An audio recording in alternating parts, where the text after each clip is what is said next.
finally gets to make his passion project. I think after 28 years. Yeah, it's been a long time in the running. And he's finally made it. This is Silence. Yeah. Ryan, what's it all about? So, immediate spoiler, it isn't actually in silence.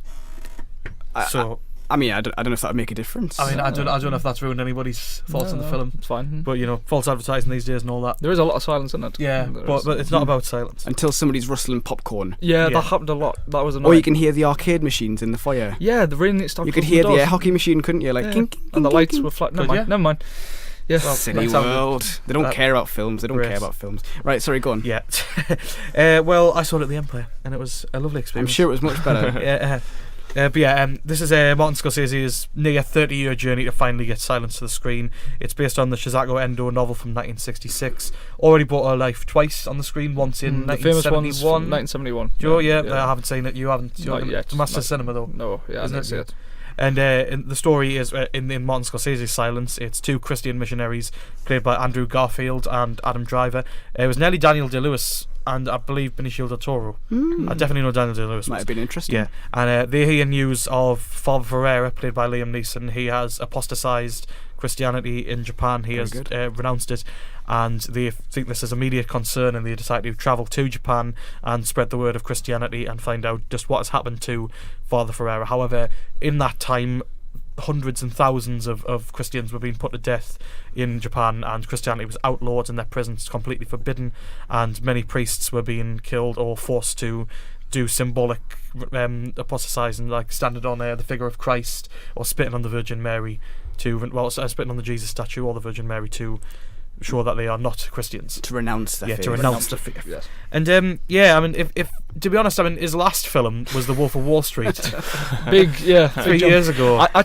remember because we left the cinema. Can you remember those two guys who said like that's the same bloke who did Wolf of Wall Street? They're like, really? And I was like, yeah. I was like, what? Yeah. And I think if you go into something expecting that, you don't. Do you think it's his way of apologising for it? I don't know. Because while I think there is, or just saying like, I've got more in me than just pretty much. Yeah. What pretty much. Yeah, he's the man of many talents.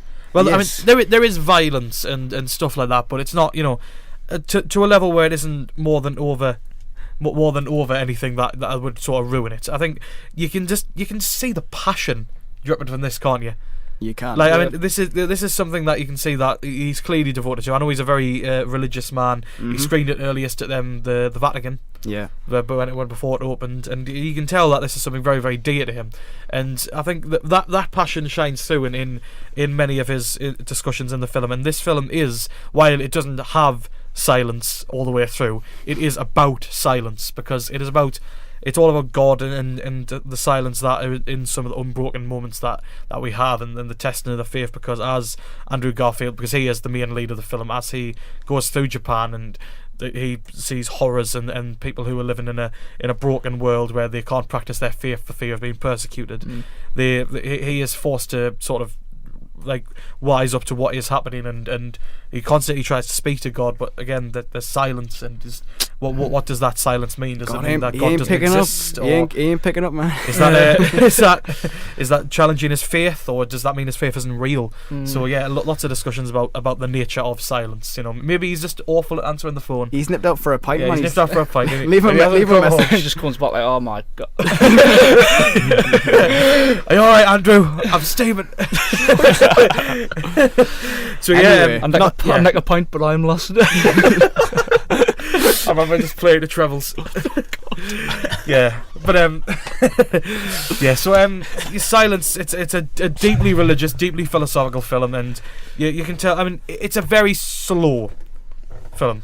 It's the best part of 3 hours long, and it's a methodical film. And I think the highlight for me before it gets into the meat of the story is the opening gambit when they reach the shores of Japan and they first meet the prophets and the believers of the faith there, and it's all very shrouded in fog and darkness, and they're all just broken people who want to celebrate Christ and Christianity. And I think it's a really, really powerful segment of the film where they're sort of bringing this religion to Japan for the first, bringing priests back to Japan for the first time in a while, and it gives the film a great power that goes the whole way through, really, doesn't it? Yeah. I mean, you say their power. I mean, it does have this enormous sense of power and force, and it feels like a big epic film.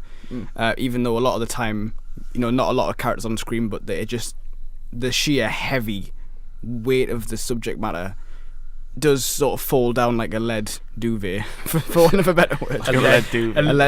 A lead duvet. That was going somewhere else, but I can live with that lead duvet. I like lead duvet. I like that. That's quite. It's bringing it up to speed for the modern age. It feels big, and I think the main sort of villain, I can't remember his name, but the one who's holding them all he's the Inquisitor. The Inquisitor Who rules the land and gives the, he's fantastic. He is phenomenal. He is, because it's always with a smile, isn't it? Always behind. Too. It's often one moment where it does kind of deflate, which is very strange to see in the cinema. But yeah, it brings upon probably the biggest questions between Andrew Garfield's character and him, with whether you can bring kind of Christianity to Japan, whether there is a god or not compared to the Buddha.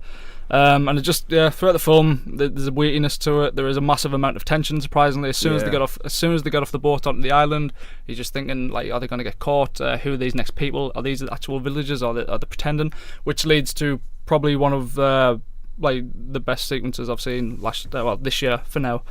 The scene on the lake, which is pretty much a direct influence from I think it's Ugetsu Monogatari. Right. You know, all the fog and all the boats, straight away you could tell the connections, because he's a big Mizoguchi fan. I thought it was probably, I haven't seen The Last Temptation of Christ or Kundun, which is two of Scorsese's films which kind of deal with probably similar themes, but it's very strange to see a Scorsese film with a very, I would say, like, objective camera.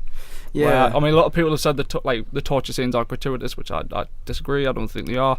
They're not too bad. I don't think they're that bad at all. I think it's just because the camera placement and the objectiveness of it that makes it, like, strange. And I only count about 4 or 5 shots which are probably pure Scorsese. But overall, Silence, I thought was a phenomenal film. I don't think a lot of people have been calling it a masterpiece and 5 out of 5. I don't think it's that far, but I'm very surprised that Scorsese's took this kind of route, and overall I enjoyed it. From Joe. Ryan?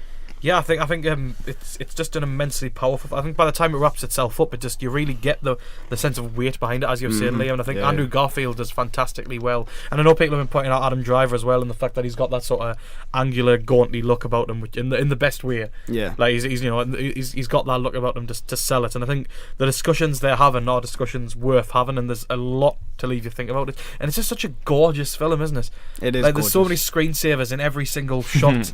That's what it is nowadays. A film's beauty is judged on. Can't have that as a screensaver, but you can. All those Christians sacrificed their lives so Ryan can have a new screensaver. Great. I think it's an immensely powerful film, and I think it's definitely worth a watch. Even if you're not a fan of the faith, because it is a very faithful film, but there are questions here worth having a look at, and themes worth discovering. It's a very interesting film. Dan, have we tempted you?